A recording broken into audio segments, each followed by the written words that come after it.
So today is the day. Apple has finally unveiled their new iPhone 12 lineup.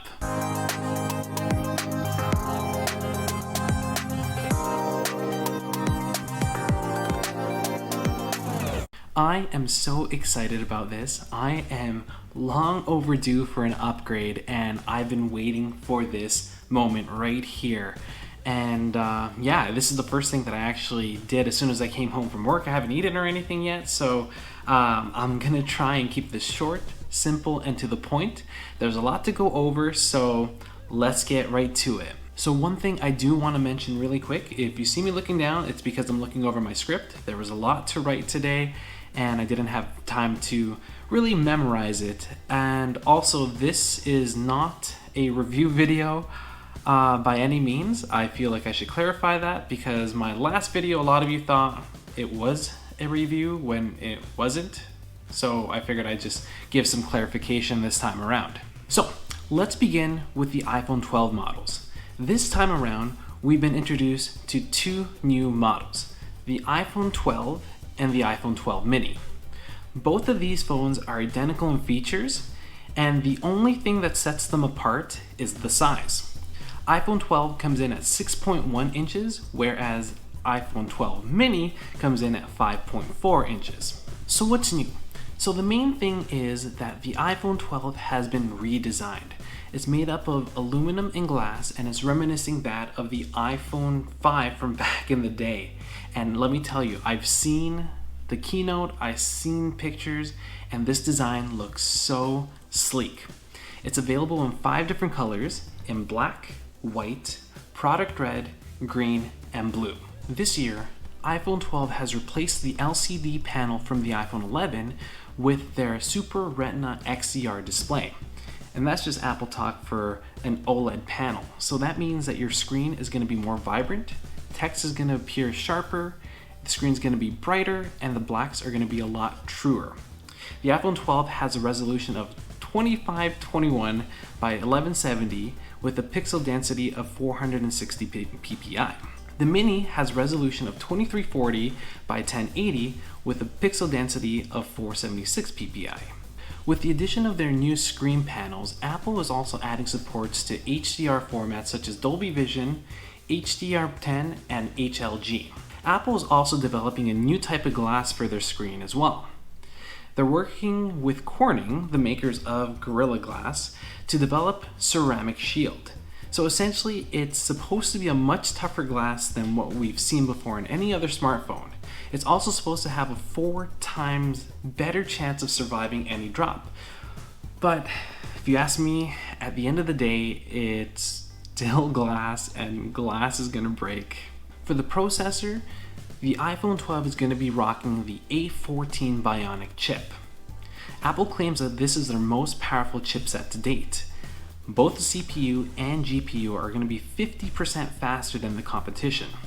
And if I'm not mistaken, this is actually the same chipset that is included in the iPad Air, which is already more powerful than the current iPad Pro.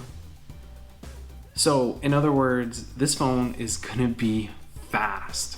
What's weird is that in their keynotes, they usually compare their chipsets to their older ones, telling you like it's like 5% faster than last year's model. This year they didn't do anything like that with the iPhone 11, which I find really strange. Both iPhone 12 models feature dual camera setups like we've seen in the past. There's an ultra-wide lens featuring an f2.4 aperture, 13mm focal length, and a 120-degree field of view. There's also a new wide camera featuring an f1.6 aperture, a 26mm focal length, optical image stabilization, and a 7-element lens, which is supposed to improve on low light performance.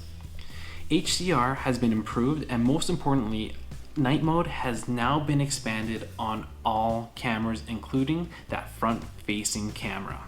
And there's also the addition of the night mode time-lapse with longer exposure and brighter frames as long as you're using a tripod. For storage, we're going to see the exact same options that we've seen in the past, starting at 64 gigabytes, making our way up to 128, and then 256 gigs. Looking at the price, iPhone 12 is going to start from $11.29 Canadian or $7.99 US. Meanwhile, the Mini will start from $9.79 Canadian or $6.99 US. Going over to the iPhone 12 Pro models, the design is virtually the same. The main difference here is that they're using more premium materials in stainless steel as well as glass. They only come in 4 colors this time: silver, graphite, gold, and a new Pacific blue. The Pro models also include the same ceramic shield glass as on the iPhone 12 and are rated at IP68, which means they can survive depths of water of 6 meters for up to 30 minutes. That's good and all. I still wouldn't recommend you dropping your phone in water, but it's nice to know that you have that added security if you happen to drop your phone in a puddle or in the sink.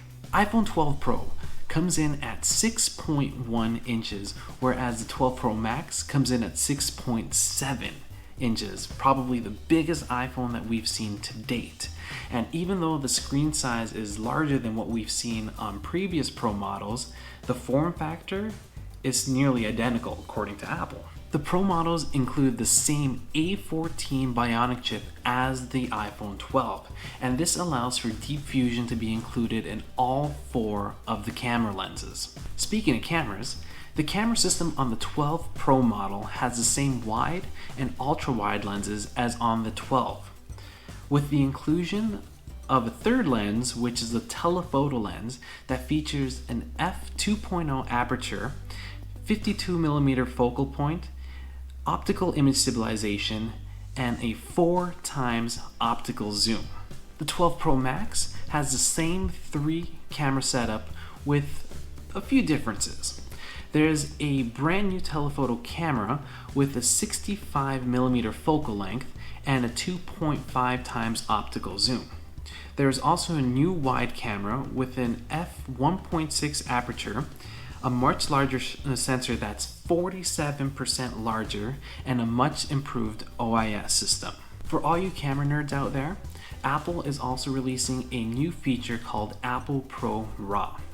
This feature allows you to take raw photos with your iPhone while taking advantage of things like deep fusion and smart HDR. So editing pictures is about to go crazy. Apple Pro RAW is going to be released later this year via software update. The LiDAR scanner from this year's iPad Pro models also makes its way to the iPhone Pro models this year. If you don't know what that is, it's essentially a sensor that measures how long it takes for light to reach an object and for it to reflect that light back. This is going to greatly improve the AR experience as well as low light autofocus. Oh, and if I didn't mention it already, the sensors on all the cameras are going to be 12 megapixels. As for price, iPhone 12 Pro starts from $13.99 Canadian or $9.99 US, and the iPhone 12 Pro Max starts from $15.49 Canadian or $10.99 US. Storage has also been increased, starting from 128. You can also get 256 or 512 is also available. Pre-orders are set to start this Friday, October 16th for the iPhone 12 and 12 Pro models, whereas the 12 Pro Max and 12 Mini, they're going to be available for pre-order starting November 6th. But wait, there's more! Apple has also introduced a new HomePod Mini. This is basically a slimmed down version of their HomePod, and if you've been curious to try a HomePod out like me, this is the one to get. And if it sounds anything like its bigger brother, the HomePod Mini is gonna sell like hotcakes. The best thing of all is the price. It's not actually too expensive for an Apple product, and it only sells for $129 Canadian or $99 US, which is crazy. One feature that I actually forgot to mention for the iPhone 12 models is the inclusion of MagSafe. Do you guys remember back in the day with the MacBook models, that wire that you connected magnetically to help charge the MacBooks? Well, a variant of that is actually making its way to the iPhone 12 models. In other words, what they're doing is they're using that to help with wireless charging. Now, I don't know if you guys have ever used a wireless charger, I'm hoping you have, but you know how tedious it is to get it on the right spot. And if you happen to miss by even a hair, it either doesn't charge or it charges very slowly, leaving you the next morning with either a not fully charged iPhone or one that's close to dead. Well, this is going to eliminate that problem altogether. So with MagSafe, it is actually going to use magnets within the phone and the charger itself to connect the iPhone together. So it's going to have a perfect connection each time, and I think that is so cool. It's something so small, but I think it's just mind-blowing that we haven't even thought about this before. And not only that, the accessories that come with it as well, it's just a case and a wallet so far, but it's just so cool, and it opens up so many possibilities to what's to come in the future. Not only that though, but I can just imagine what the third-party accessory makers are going to come out with as well. Apple has already announced that Belkin is already coming out with their own features, including a new charging station which has spots for 3 items, which is going to be your phone, watch, as well as your AirPods, or I'm assuming any wireless charging case for your headphones that you may have. And yeah, it's just something small, and I think it's so cool. Another thing too that I forgot to mention is the inclusion of 5G. These iPhone 12 models are all 5G capable, which is all cool. It just means that your data speeds are going to be significantly faster than what we have now. Whew, that is everything, guys. I tried to keep things as short and as simple as possible. If I happen to miss anything, then I do apologize. I'm just going to put links to the Keynote, the iPhone models, as well as the HomePod Mini down below. So if you want to do a little bit more research on your own, then you know where to find it. Apart from that, yeah, I have got a lot of thinking to do myself as to which iPhone I want to get. I think I'm going to narrow it down between the 12 Pro and the 12 Mini.